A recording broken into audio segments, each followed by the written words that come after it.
ओम नमो भगवते वासुदेवाय। नमस्कार। क्लास नंबर 113 श्रीमद् भगवद गीता जी शंकराचार्य जी के भाष्य के अनुसार तो आरंभ किया जाता है। ओम श्री सीतारामचंद्राभ्याम नमः। नमो गुरुभ्यः। अथ कालदेवताः श्री संवत् 2081 वैशाख कृष्ण पक्षः प्रतिपदा गुरुवारः विशाखा नक्षत्रम उत्तरायणं वसंत ऋतुः। ओम तत्सत्। श्री शंकराचार्याय गुरवे नमः। सिंहावलोकनम रिविजन। तो पिछली बार हमने इसमें अब पूरा प्रवेश कर लिया था हमारे श्लोक नंबर दूसरे अध्याय के श्लोक नंबर 16 में। ठीक है, ये श्लोक हमने देखा कि ये सद असद विवेक का है। ठीक है, और सद असद विवेक से पहले आता है नित्य अनित्य विवेक। नित्य अनित्य विवेक में हमने देखा है कि देही, देह जिसकी है वो देही शरीरी, देह में जो उपलब्ध है, और देह तो देह और देही, ये हम जो हैं, हमारा अगर विचार किया जाए तो हमारे दो स्वभाव हैं, दो नेचर्स हैं, टू डिफरेंट नेचर्स। हमारा एक नेचर, हमारा एक स्वभाव क्या है, हम देह हैं, और दूसरा स्वभाव है हम देही हैं। और विचार करने पे देखा जाए तो इन दोनों स्वभाव जो हैं ये इतने विरुद्ध हैं, जैसे प्रकाश और अंधकार। जैसे प्रकाश और अंधकार कभी एक ही स्थान पे नहीं हो सकते, कभी प्रकाश और अंधकार एक दूसरे के विशेषण या विशेष्य, नाउन एडजेक्टिव नहीं हो सकते, उसी प्रकार देही और देह एक ही वस्तु का स्वभाव नित्य। देही जो है वो प्रकाश रूप है, और देह जो है वो प्रकाशित रूप है। देह जो है वो साक्षी है और देह साक्ष्य है। इस प्रकार हम ये देखते हैं कि देही नित्य है। देही कभी भी अपने नहीं होने का अनुभव नहीं कर सकता, किंतु वह देह के नहीं होने का अनुभव करता है। कैसे? जब हम जागृत में हैं तो जागृत देह है, और जब हम स्वप्न में हैं तो जागृत देह नहीं है। हमने उसी देही ने, जो देही जागृत का देह को पहनता है, वही देही अब स्वप्न के देह को पहन लेता है, अर्थात मन की बनी हुई देह को पहन लेता है, मन के बने हुए प्रपंच को पहन लेता है। सारी दुनिया वहाँ मन की बनी हुई है, पहाड़ नदियाँ आदि सब कुछ। और फिर जब सुषुप्ति आ जाती है तो वही देही जो है वो बिना देह के होता है। कोई देह नहीं है, कोई कंज्यूमरशिप नहीं है, कोई कंज्यूम्डनेस नहीं है, फिर भी देही शांत आत्मा के रूप में होते हैं। इसलिए हम देखते हैं कि देही के नहीं होने का अनुभव कहीं नहीं है, किंतु देह जागृत देह है तो स्वप्न देह नहीं, स्वप्न देह है तो जागृत देह नहीं, और सुषुप्ति में ना जागृत देह है ना सुषुप्त देह है, दोनों अव्यक्त हैं। ठीक है, इस प्रकार हम देखते हैं कि देही जो है वो स्वयं ज्योति है, अपना आपको स्वयं प्रकाशित करता है। अपनी सत्ता के लिए वो देह के ऊपर आश्रित नहीं है, किंतु देह जैसे अपनी सत्ता के लिए देही पे आश्रित है। बिना देही के देह नहीं है, किंतु बिना देह के देही है। इस प्रकार हमको देही और देह में विवेक करवाया गया कि आप अपने अंदर देखिए, आपको अनुभव से पता चल रहा है कि आपके दो स्वभाव हैं, ठीक है। अब इसमें हम ये देखना चाहते हैं श्लोक में कि ये जो दो स्वभाव हैं, इनमें से कौन सा स्वभाव हमारा सत्यम है और कौन सा स्वभाव हमारा असत्यम है। ठीक है। तो सत्यम की परिभाषा क्या दी? न असतो विद्यते भावः।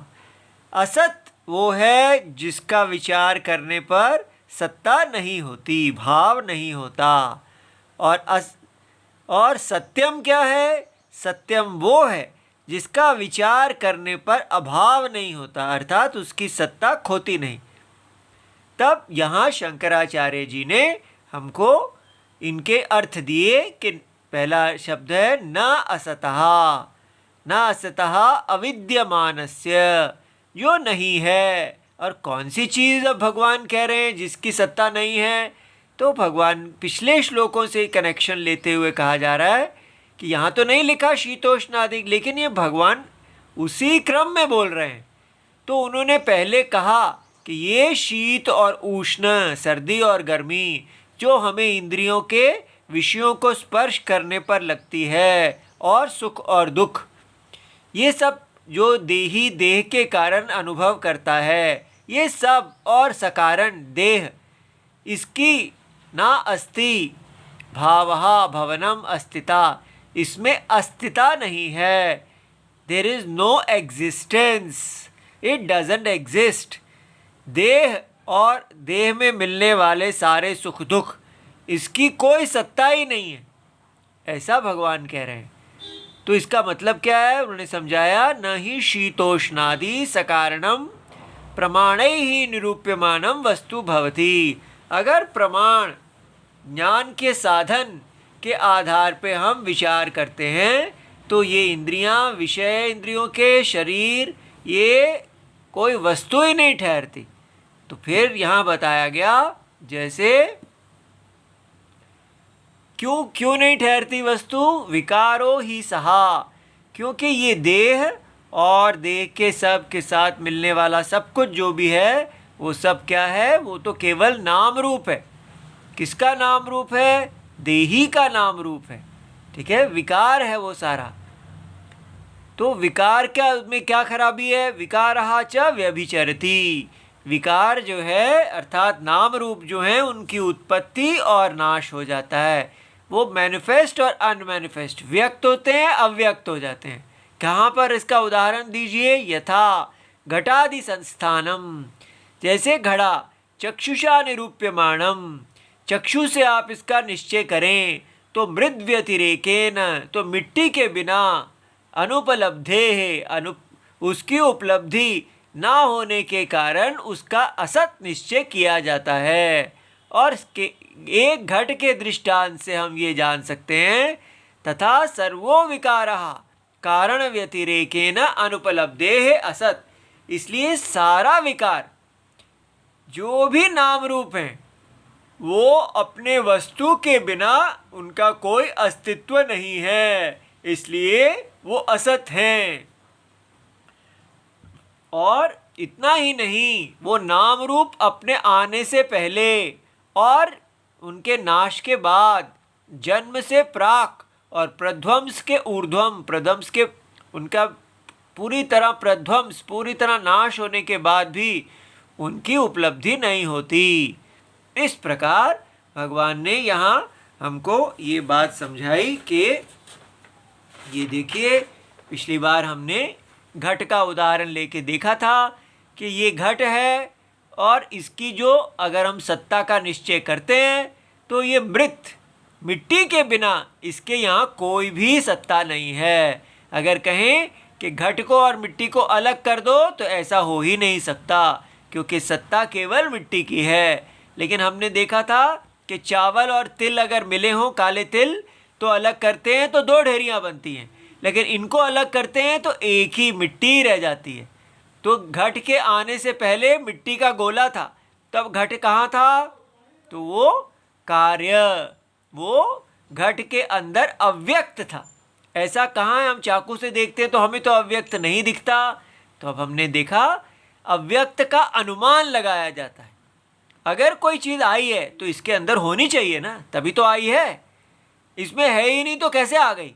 तो फिर लेकिन इसमें दिखती तो है नहीं, वो अव्यक्त है, बीज रूप में है, ठीक है। इसलिए मिट्टी के अंदर घट अव्यक्त रूप में है, और उसके बाद जब इसको फिर से गोला बना देते हैं तो फिर से अव्यक्त हो जाती है।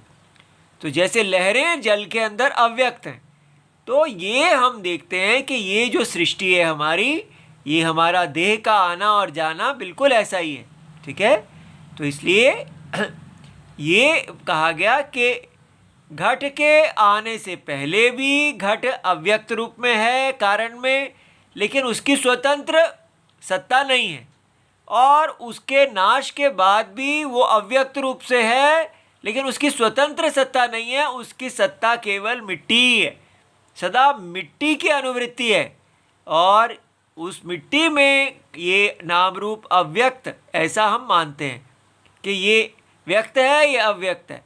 लेकिन तत्व निश्चय करें तो कोई भी घट नहीं है, ना अव्यक्त ना अव्यक्त, केवल मिट्टी है, मिट्टी सत है और घट असत है।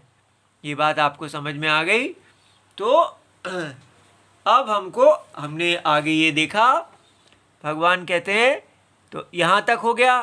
अब इसके बाद हम आज आगे देखेंगे। ये देखिए,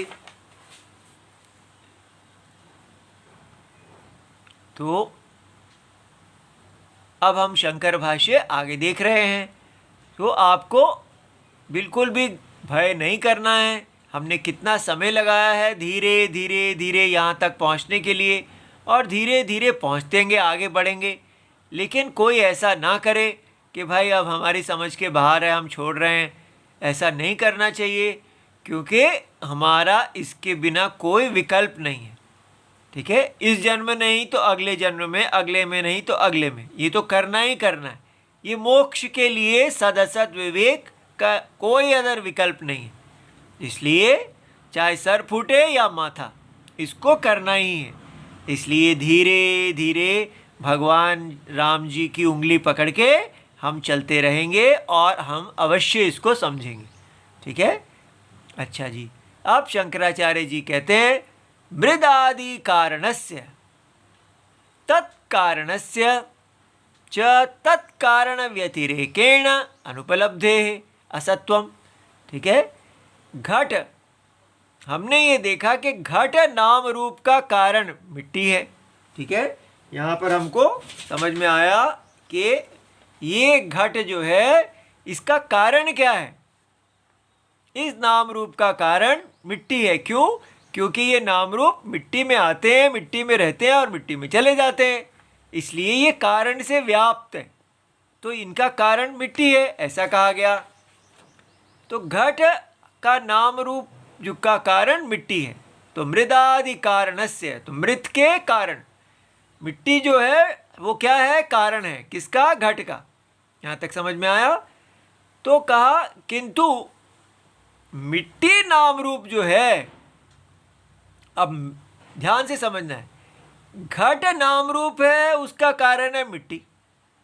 लेकिन कोई कहे तो मिट्टी भी तो नाम रूप है और मिट्टी का अपना कारण है, ठीक है।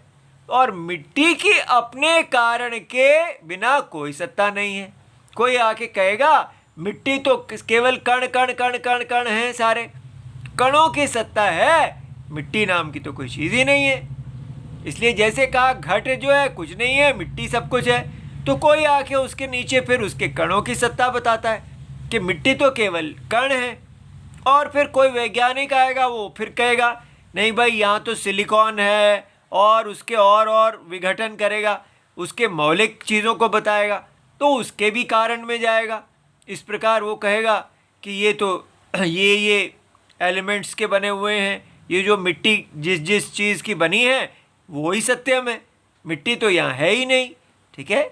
इस प्रकार तो कहा गया कि आपने कहा कि कार्य की सत्ता नहीं है, कारण की सत्ता है। कारण सद्बुद्धि विषय है और कार्य असद्बुद्धि विषय है। यहाँ पर ये क्या कहा गया? घट असत है और मिट्टी सद्बुद्धि विषय है। लेकिन यहाँ पर प्रश्न उठाया गया कि अगर आप ऐसा कहेंगे तो हम कहेंगे मिट्टी भी नाम रूप है और मिट्टी का भी पीछे कारण है और फिर उसका भी कारण है और फिर उसका भी कारण है। इस प्रकार हर कारण जो है वो किसी पीछे किसी कारण से बना हुआ है। ठीक है, तो मिट्टी की भी अपने कारण के बिना कोई सत्ता नहीं है। इस प्रकार उसके कारण की अपने कारण के बिना सत्ता नहीं है, ऐसा कहा गया। तो इसलिए देखो, मृदादि कारणस्य माने मृत का जो कारण है वो, और उसका तत्कारणस्य उसका भी कारण का, और च तत्कारण तत्कारण वो उसका भी कारण का अपने कारण के बिना अनुपलब्धि है। जैसे घट का अपने कारण के बिना मिट्टी के बिना उपलब्धि थी, तो मिट्टी का अपने कारण के बिना अनुपलब्धि है। इस प्रकार सब असत्वम ही असत्वम होता जाएगा। तो ये क्या बन जाएगा? तद असत्वे च सर्व अभाव प्रसंगः इति चेत। अगर आप इस प्रकार कहेंगे, ऐसा कौन कह रहा है? ऐसा पूर्व पक्षी कह रहे हैं। भगवान शंकर, ये भाष्य में ही जो भगवान ने कहा, अब उसका उल्टा पक्ष, उसमें दोष दिखाने के लिए ऐसा कहा जा रहा है। ये जो दोष पक्ष दिखाते हैं इसको पूर्व पक्ष कहते हैं। तो शंकराचार्य जी ने कहा था कि भाई हम तो कार्य को कहते हैं कि कार्य जो है वो असत है और कारणम सत है। ठीक है, लेकिन ये अब क्वेश्चन रेज किया गया, अगर आप कहते हैं कि कार्य इफेक्ट सत्य है और कॉज जो है वो सत्यम है और इफेक्ट जो है वो असत्यम है, क्योंकि इफेक्ट केवल नाम रूप है, इफेक्ट जो कार्य है उसका कोई अपनी सत्ता नहीं है, इसकी जिसकी सत्ता नहीं होती वो असत है। लेकिन इन्होंने कहा फिर इस तरह का तो कारण हर चीज़ पीछे पीछे जाते जाएंगे।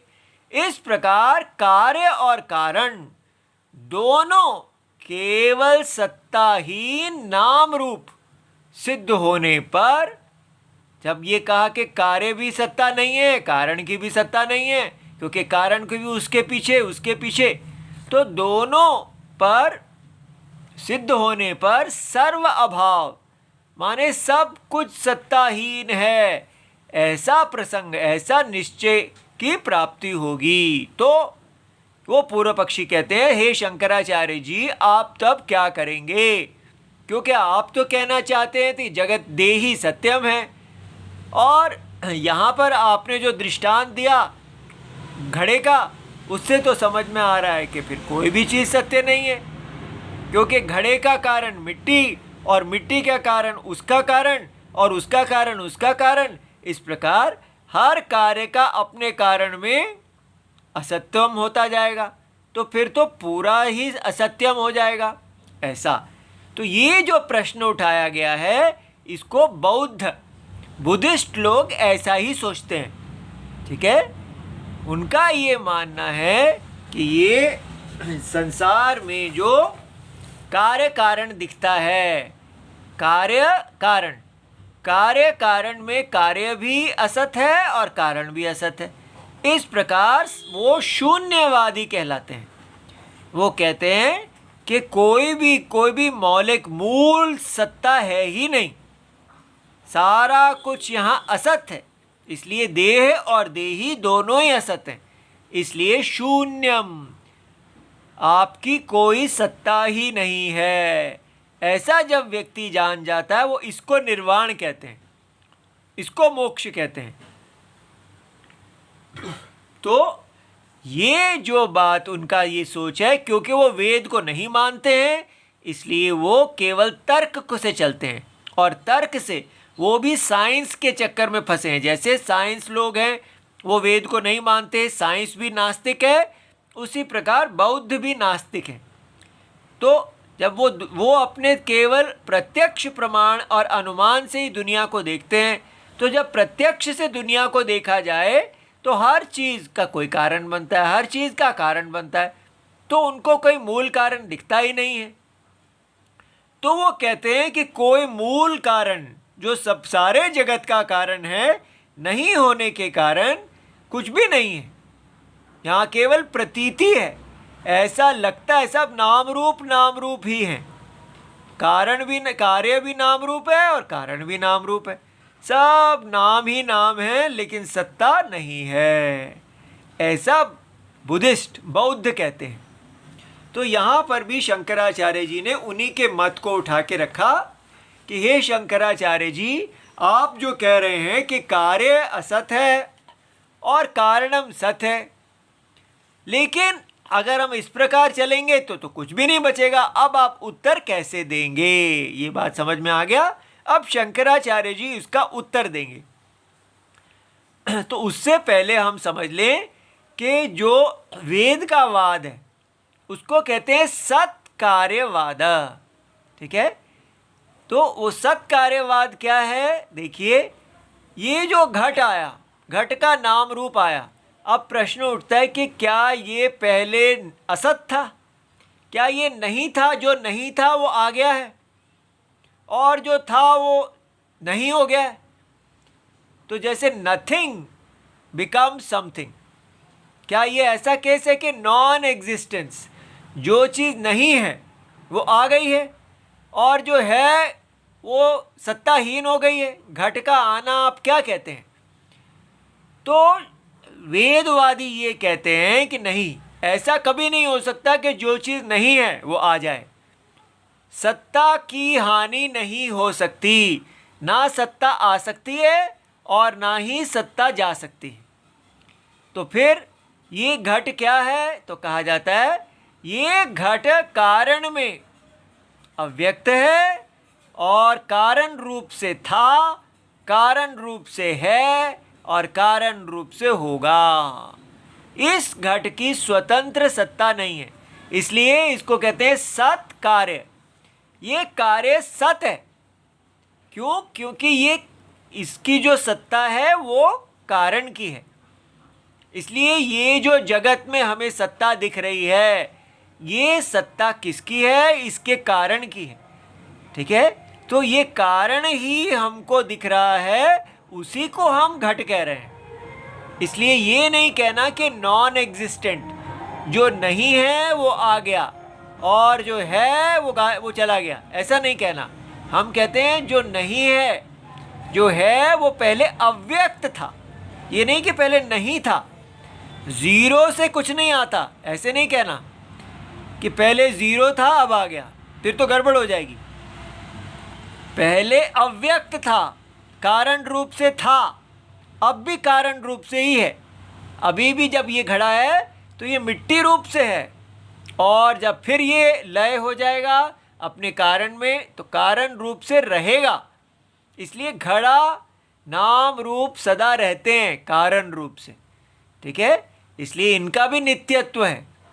ठीक है, और इसलिए कारण का जो नित्यत्व है वही इसका नित्यत्व है।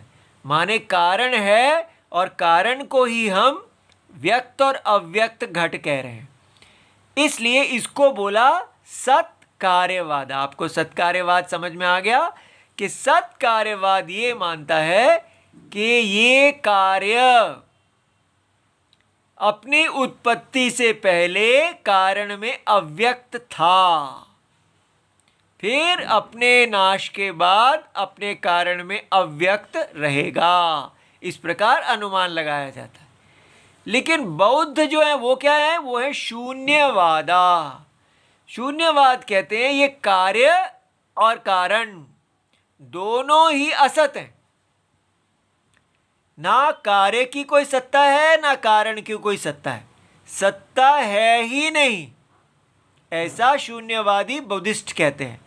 इसलिए वो यही कहते हैं कि हमारा जन्म क्यों होता है? क्योंकि हमारे मन के अंदर संस्कार होते हैं, पुरानी वासनाएं, और वो ही हमको बार बार कर्म में प्रवृत्त करती रहती हैं और हम उन कर्मों के कारण जन्म लेते रहते हैं।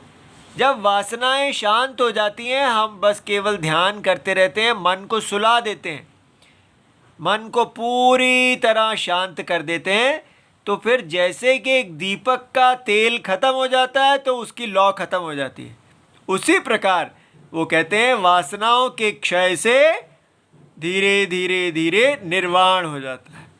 उनका निर्वाण क्या है? आई एम नथिंग, कुछ है ही नहीं, ज़ीरो।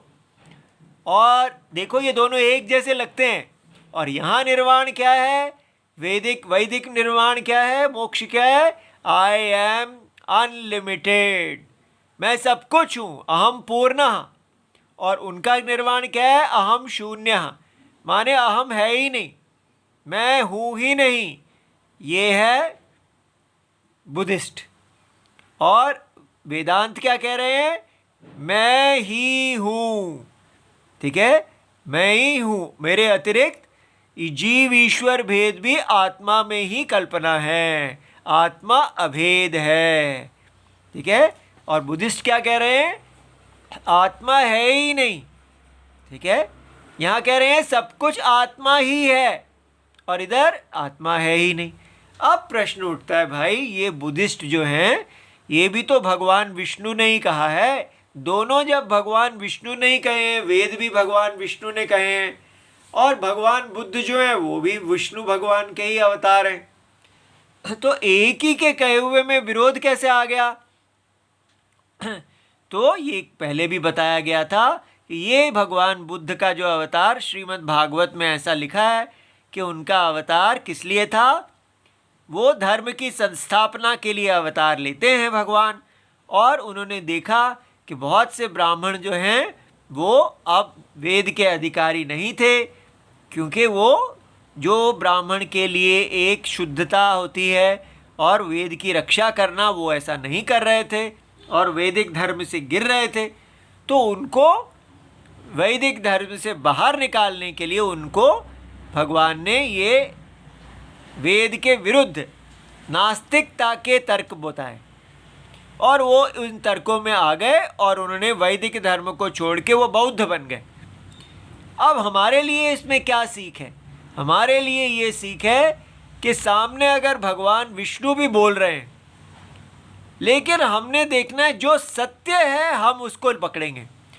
हम ये नहीं कहेंगे क्योंकि वो भगवान विष्णु है इसलिए सत्य हैं, हम कहेंगे क्योंकि वो सत्य हैं इसलिए वो हमारे लिए स्वीकार्य है। जो चीज़ सत्य नहीं है, चाहे भगवान विष्णु के मुंह से क्यों ना निकले, हम सत्य को ग्रहण करेंगे, लेकिन हम इसमें नहीं पड़ेंगे कि क्योंकि वो भगवान विष्णु है इसलिए वो ठीक है।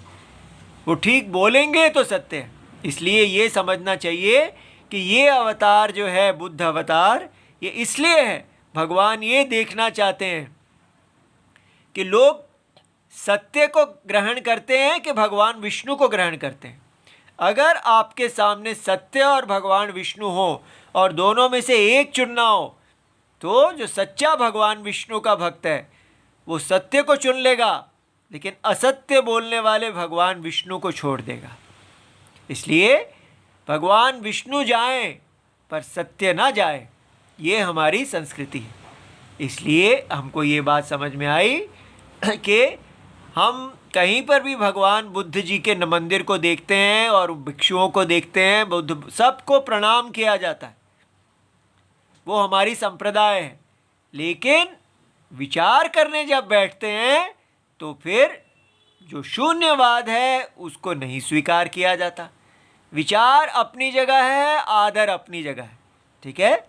इसलिए वैचारिक स्वतंत्रता हमारे देश की है। जैसे दो साइंटिस्ट हों, वो आपस में कितने प्रेम से रहते हैं, लेकिन जब विचार करने लगते हैं तब कोई ये नहीं है कि भाई तुम मेरे दोस्त मित्र हो या नहीं हो, सत्य के लिए वो परायण रहते हैं। इसलिए हमारे देश में सत्य परायणता है, ठीक है।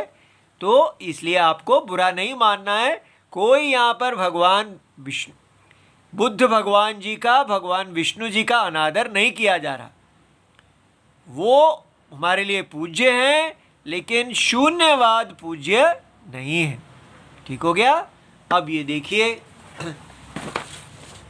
अब ये एक और चीज़ देखने वाली है कि ये जो साइंस है, हमें ये भी बताया गया कि जब हम बच्चे हैं, कुमार अवस्था, युवा अवस्था, जरा अवस्था, लेकिन आपने ये नहीं लेना कि कुमार अवस्था माने बच्चा अवस्था इसकी कॉज है, ये कॉजेशन नहीं है, ठीक है। कॉजेशन क्या होती है? नाम रूप। तो हमको समझना है देही जो है वो इन तीनों के कॉज हैं। ये कौमारम किसका नाम रूप है? देही का। ये छोड़ देते हैं, फिर देही इसको धारण कर लेता है, फिर युवावस्था को छोड़ता है तो वृद्धावस्था को धारण कर लेता है। इसलिए ये तीनों जो हैं ये स्थिति काल में, माने जैसे घड़ा है, ठीक है, घड़े की जो स्थिति काल है उसमें उसकी टूट फूट जो होती है उसको ये कहते हैं। तो स्थिति काल में ये है, उससे पहले क्या है? अव्यक्त व्यक्त, ठीक है। तो ये कॉजेशन नहीं है, कॉजेशन देही और उसके नाम रूपों में है। ये बात समझ में आ गई? कल इसका विस्तार करेंगे, धीरे धीरे समझेंगे। ओम नमो भगवते वासुदेवाय। जय जय सीताराम। प्रणाम।